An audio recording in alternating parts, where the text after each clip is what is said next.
What do you make of this weekend and the way you've played overall against the Red Sox so far this year? Yeah, just couldn't really get anything going. I felt like at home we swung the bats well. Here we just couldn't really string those couple of bats together and kind of drive some runs across. I feel like they scored first every game and kind of put us in a hole and just weren't able to dig out of it. So, next time we got to put a little bit more pressure on them and get that lead to start. How surprising is it that they were able to hold this offense down the way they did, especially, the starting pitchers this series? Yeah, they did a good job. Their starting pitchers, they went deep into each game, did a good job mixing their pitches up. And like I said, just kind of keeping guys off balance where we couldn't really string a couple, quality at bats together to kind of start a rally. So, it makes it tough if you're just kind of spraying a couple singles here and there and can't really get that big inning.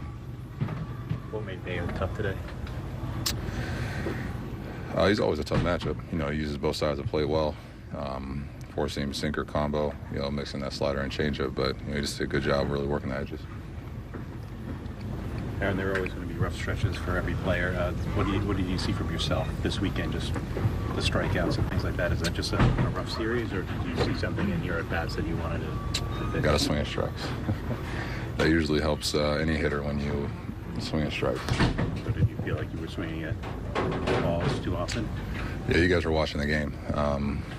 Yeah, definitely some pitches off the edge or off the edge in that, taking some hacks, trying to make something happen instead of, take your walk if they're going to give it to you and,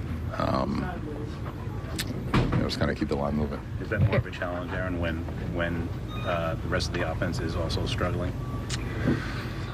Not really, because some guys are hitting some balls hard. But like I said, we just couldn't get the string a couple of those good at-bats along and,